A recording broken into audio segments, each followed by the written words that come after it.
Alors, aujourd'hui, j'ai envie de vous parler d'un sujet plutôt sérieux, même si je traite des sujets pas mal sérieux sur ma chaîne quand même.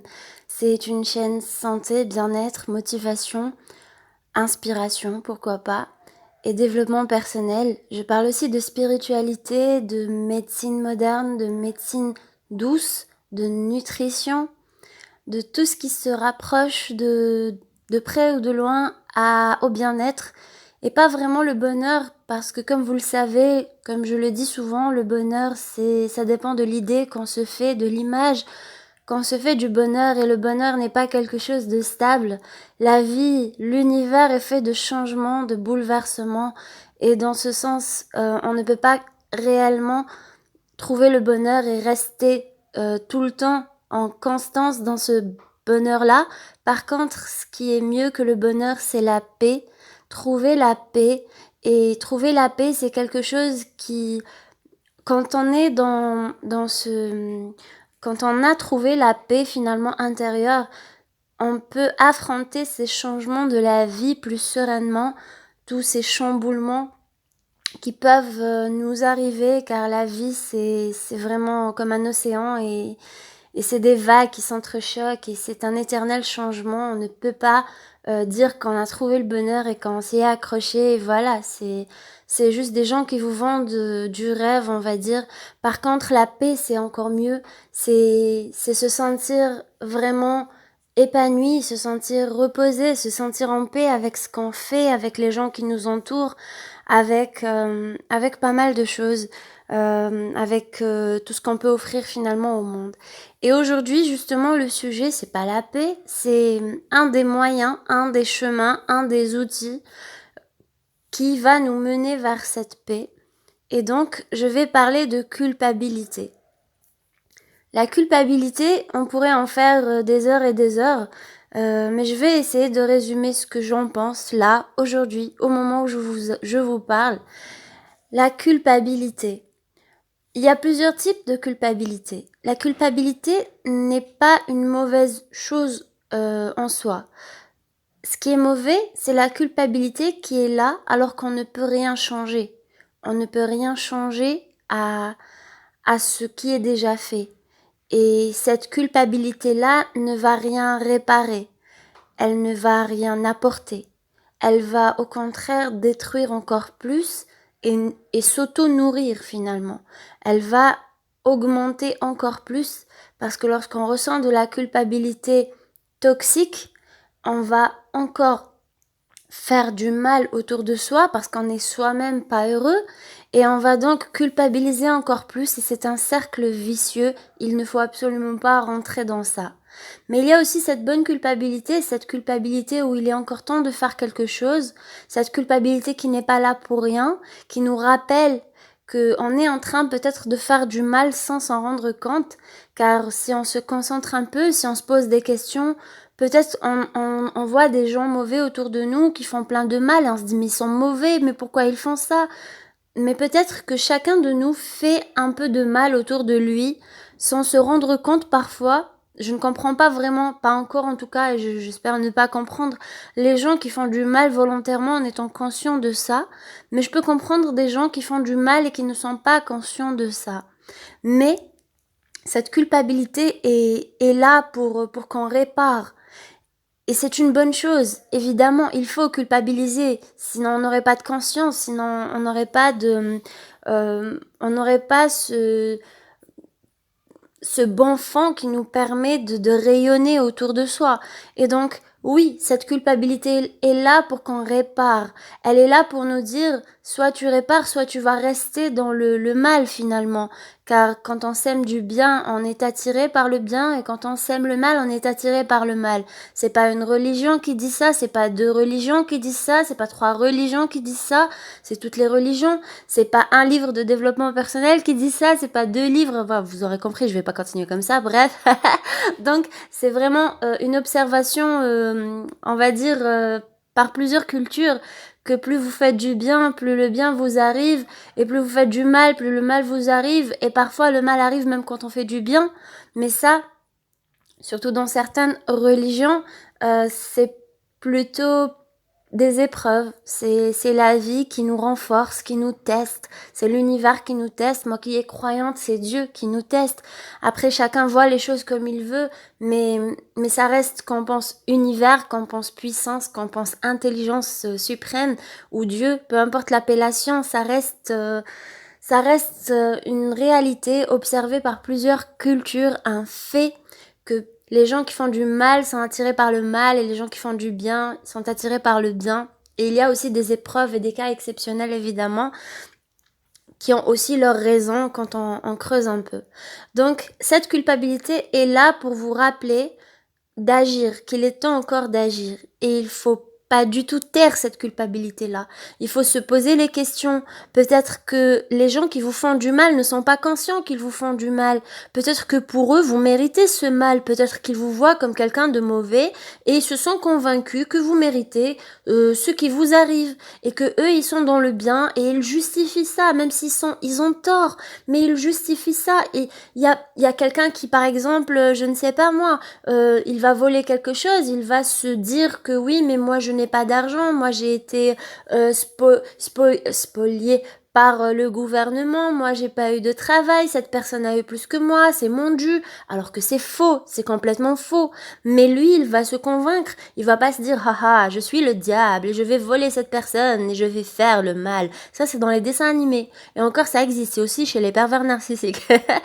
Eux par contre ouais, mais là, je parle de personnes qui croient qu'ils sont dans le bien alors qu'ils ne le sont pas. Ils sont du côté, ils font du mal autour d'eux sans se rendre compte. Il y a des gens qui par exemple sont extrêmement nerveux, qui sont très violents verbalement, ou juste anxieux et qui pourrissent un peu l'ambiance de leur entourage, mais eux ils croient bien faire. Par exemple, il rentre chez lui, il est un peu obsessionnel, il fait une dispute à cause d'un objet cassé ou abîmé ou déplacé ou d'un mode de fonctionnement de la maison qui ne lui va pas.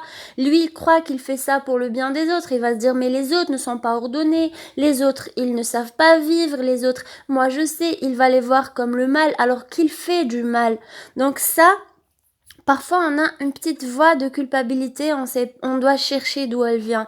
Et c'est parce que peut-être on fait du mal sans se rendre compte. Et on doit essayer de comprendre les gens qui nous font du mal, pas justifier, mais essayer de se dire, mais comment ils réfléchissent? Pourquoi ils croient que je mérite ça? Je ne mérite pas ça. Mais je dois pas être comme eux. Je dois pas faire du mal aux gens en me disant, oui, mais telle personne mérite parce qu'elle a fait ça et ça. Oui, mais c'est mon dû, alors je dois faire ça et ça. Oui, mais je me sens pas bien, alors je dois faire ça et ça. On se justifie souvent en faisant du mal aux autres. Posez-vous la question, est-ce que vous faites pas du mal autour de vous et réparez si c'est possible, tant que c'est possible. Maintenant, je vais passer au noyau, à l'essence même de ce que je voulais dire. Je veux parler de la culpabilité toxique. La culpabilité qu'il faut absolument taire. Pas taire dans le sens où on va continuer et persister dans le mal, non, non. La culpabilité où il n'y a plus rien à faire. Peut-être que la personne n'est plus là. Peut-être que c'est déjà trop tard pour réparer. Ça existe. Peut-être que c'est finalement pas de votre faute et vous pensez que c'est de votre faute si vous êtes une personne un peu trop sensible, trop altruiste, trop dépendante affective. Oui, vous allez avoir une fausse culpabilité. Il faut aussi vous poser cette question. Peut-être que vous n'êtes pas obligé de porter le poids du monde. Vous n'êtes pas coupable de tout. Les gens sont responsables de certaines choses. Dans un conflit, les gens ont leur part de responsabilité. Vous vous êtes énervé, vous vous êtes emporté, mais peut-être que la personne vous a poussé à bout.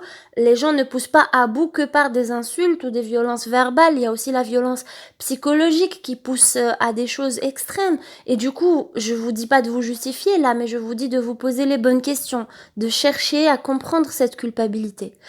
Donc là, c'est la fausse culpabilité.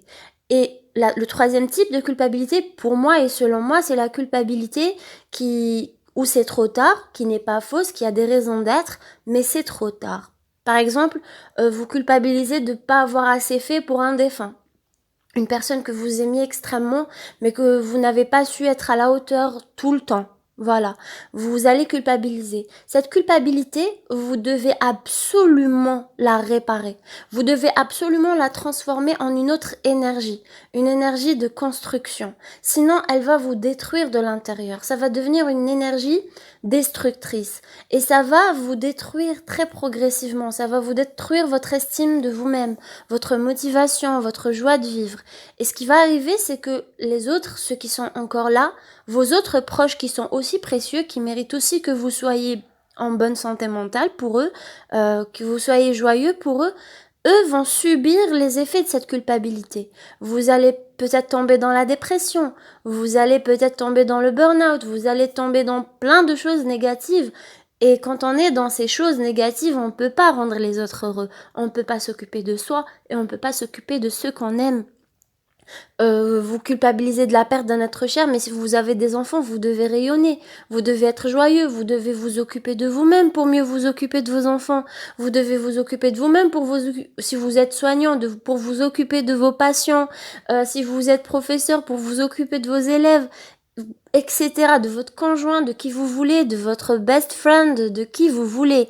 Mais voilà, vous devez vous occuper de vous. Et si c'est trop tard, il n'y a vraiment plus rien à faire, vous devez juste vous dire que je ne veux plus du tout refaire ce genre de choses qui a fait ce sentiment de culpabilité. Je ne veux pas refaire les mêmes erreurs avec ceux qui sont toujours là. Et vous devez envoyer cette énergie de pardon avec l'être aimé perdu ou voilà. Vous devez réparer. Vous devez essayer de semer le bien autour de vous pour réparer justement ce qui s'est passé, de compenser par un acte positif que vous envoyez comme ça dans l'univers vers les êtres avec lesquels on est tous connectés. Les gens qui sont assez spirituels, assez dans le dev perso, vont comprendre. Donc voilà. Et là, la première chose à faire, c'est de penser à ceux qui sont là et de vous pardonner à vous-même. Vous dire que vous êtes un être, que vous n'êtes pas défini par cet acte, cette erreur qui a été faite. Vous ne pouviez pas tout contrôler, que l'erreur est humaine et que ce qui est mauvais, c'est d'être conscient de son erreur et de persister.